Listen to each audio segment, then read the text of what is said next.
Fala galera, beleza? Hoje mais uma resolução da lista número 18, a lista de fatores que influenciam a velocidade de uma reação. Beleza? Bora lá pro vídeo que vocês vão ver que vai ser uva.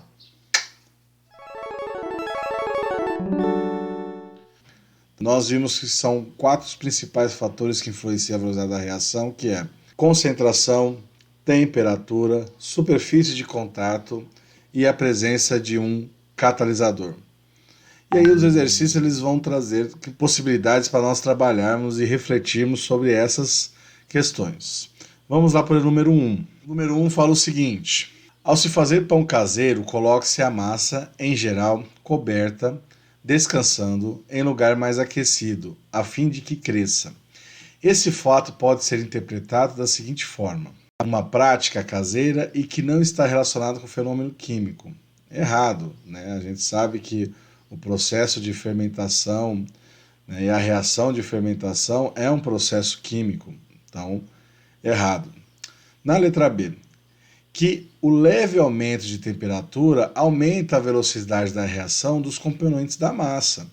Nós vimos que a velocidade da reação aumenta com o aumento da temperatura. Então, olha só, nós temos uma determinada velocidade, um grau de agitação de umas moléculas. Quando nós aumentamos a temperatura, o grau de agitação fica maior. Consequentemente, maior probabilidade de colisões efetivas. Então, essa aqui é a possibilidade de uma resposta. Vamos ver os outros itens para verificarmos realmente se é a letra B. Que o ambiente mais aquecido evita que a massa estrague. Falso. Que o leve aumento da temperatura diminui a fermentação da massa. Falso, ao contrário, né? Como modo de evitar que a mistura se torne heterogênica e polifásica. De forma nenhuma, né? Então, só podemos ter que a número 1, a letra B. Vamos para o número 2. Na número 2, ele fala o seguinte: uma vitamina C é muito usada como aditivo de alimentos processados. Ela é oxidada pelo ar, o que protege outras substâncias presentes nos alimentos. Um certo alimento processado, inicialmente embalado a vácuo, é aberto e armazenado sob duas condições diferentes: em um refrigerador a 4 graus Celsius e em armário fechado a temperatura ambiente, 25 graus Celsius. O gráfico mostra a variação do teor de vitamina C em cada uma dessas condições. Então nós temos o gráfico, né? O gráfico está em teor de vitamina C por tempo, e a gente observa o seguinte, que existe uma forma de oxidação a 25 graus Celsius muito maior, a curva ela é muito mais acentuada do que a de 4 graus Celsius. A gente observa que o teor de oxidação da vitamina C ela é muito maior a 25 graus Celsius em relação a 4 graus, ela é bem mais lenta. Então a gente faz, analisando o gráfico, é correto afirmar que a velocidade de oxidação da vitamina C é maior a 4 graus do que a 25 graus Celsius? Não, né? A gente, pelo gráfico, pela curva do gráfico, a gente observa que a 25 graus Celsius ela é bem maior, ela é bem mais rápida. É proporcional à temperatura de armazenamento? Ora, me parece que sim, né? Quanto maior é a temperatura, maior é o teor de oxidação. Quanto menor a temperatura, menor é esse teor de oxidação, tá vendo? Mais lenta essa reação acontece. Vamos ver os outros para a gente garantir as outras opções. É inversamente proporcional à temperatura de armazenagem do produto? Não, né? Se fosse inversamente proporcional, não geraria esse tipo de gráfico. A D, não depende da temperatura de armazenamento. Essa aí está fora de questão. É maior no refrigerador por causa da umidade.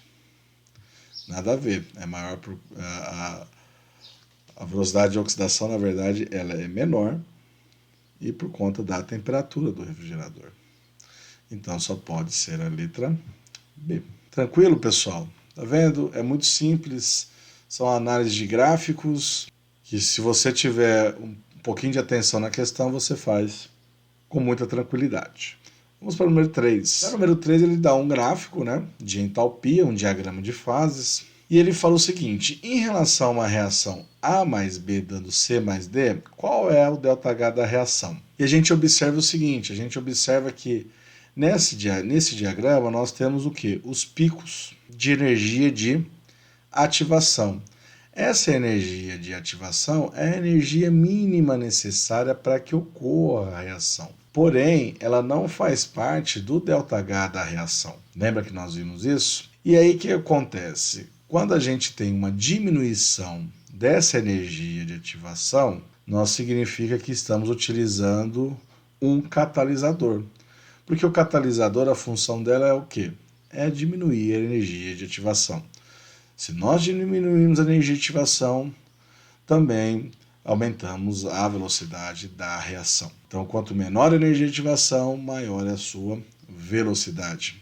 Ora, qual que é o caminho que nós temos da reação? É A mais B, dando C mais D.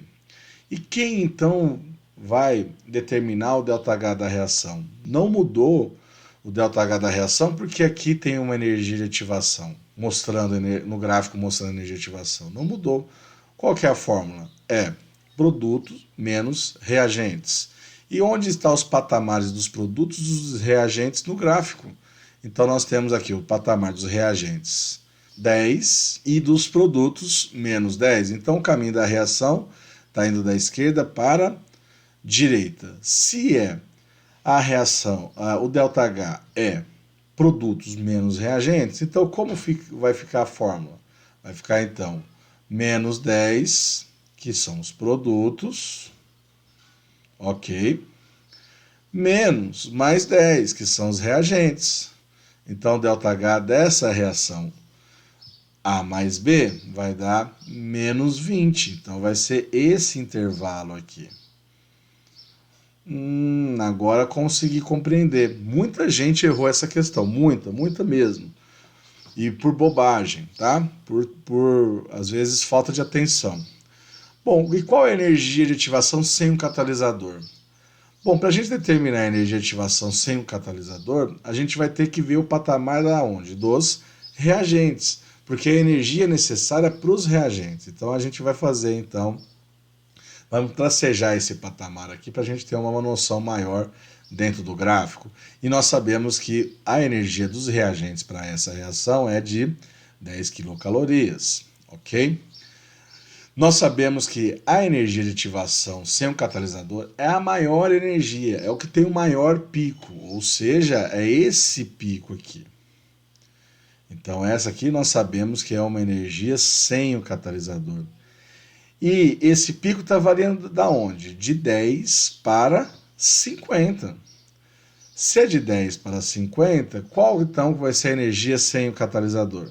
40 quilocalorias. E na C, qual é a energia de ativação com o catalisador? Com o catalisador, a energia de ativação é menor, então ela só pode ser essa outra curva, a curva menor.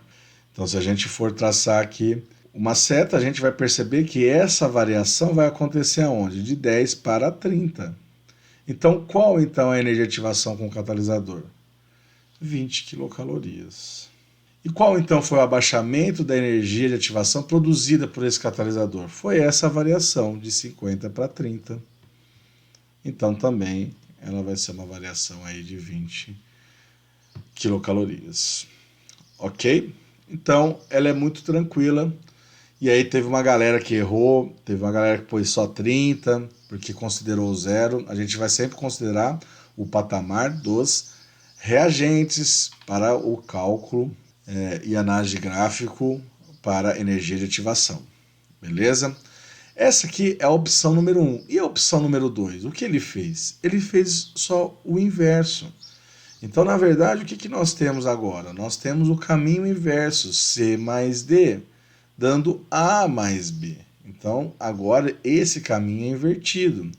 A partir do momento que inverteu o caminho, C mais D deixou de ser produto e agora é reagente. Então, o patamar dos reagentes agora é menos 10 e o patamar dos produtos é 10. Ora, se é produtos menos reagentes, como vai ficar então?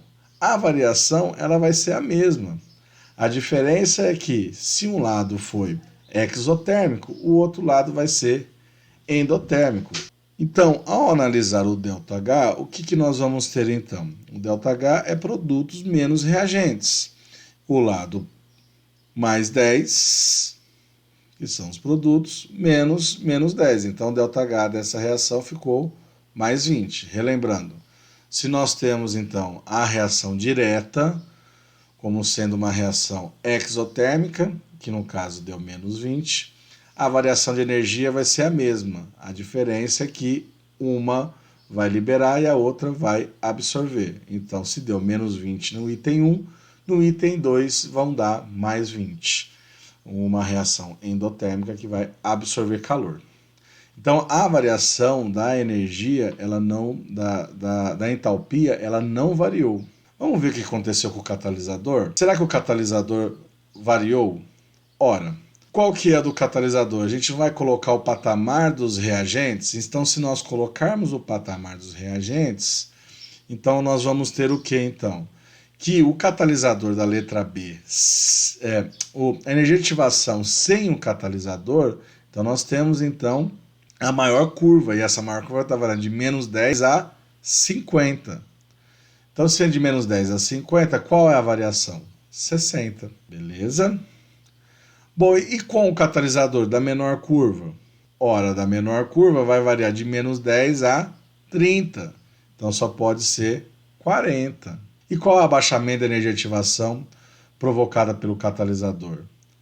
Esse abaixamento, essa variação, ela não mudou. A variação é a mesma. O catalisador diminuiu a energia de ativação, tanto na reação direta quanto na reação inversa, com a mesma variação, ou seja, 20 quilocalorias. Muita gente errou essas questões dos gráficos, tá, pessoal? Vamos bastante atenção. E a número 4 ele fala assim: 2 experimentos, massas iguais de ferro, reagiram com volumes iguais da mesma solução de ácido clorídrico, à mesma temperatura.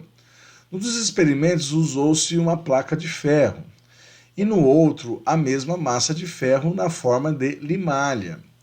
Então, alguns alunos me perguntaram, professor, mas eu não entendi, o que seria limalha? Limalha nada mais é que são raspinhas de ferro.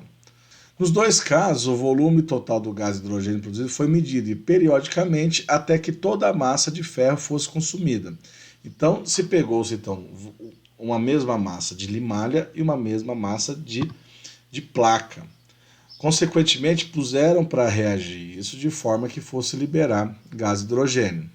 E todo esse material foi reagido. Então, nós sabemos então que o volume vai ser o mesmo, tanto para limalha quanto para placa. E aí ele pergunta: indique qual é a alternativa, qual o gráfico cujo melhor representa a curva do volume de gás hidrogênio produzido em função do tempo. Então, se a gente for analisar, quem tem maior superfície de contato? É lógico que é a limalha de ferro. A limalha de ferro, ela tem maior superfície de contato, por quê? Porque ela vai entrar em contato com os reagentes muito mais fácil que uma placa. Porque a placa, se você for observar, o meio dela não vai reagir na mesma proporção que as suas laterais. Diferentemente da limalha, que você vai jogar e ela já vai reagir dentro das suas proporções, que são bem menores. A velocidade da reação da limalha ela é muito maior porque tem maior superfície de contato do que a placa.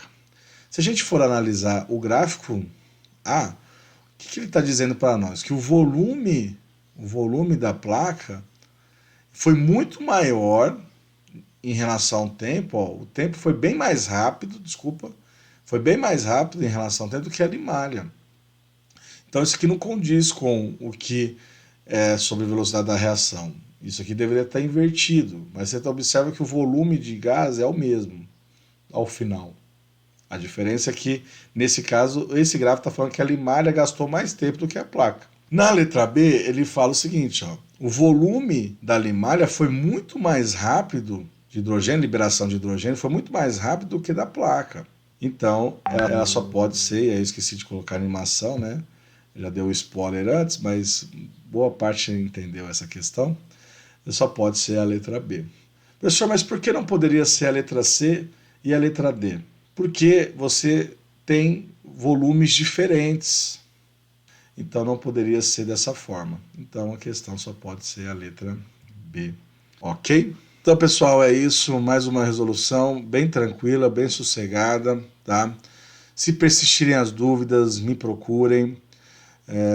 Não deixe passar essas dúvidas. Então, até mais. Cuide-se, cuide dos seus. Até a próxima resolução. Valeu! 3, 2,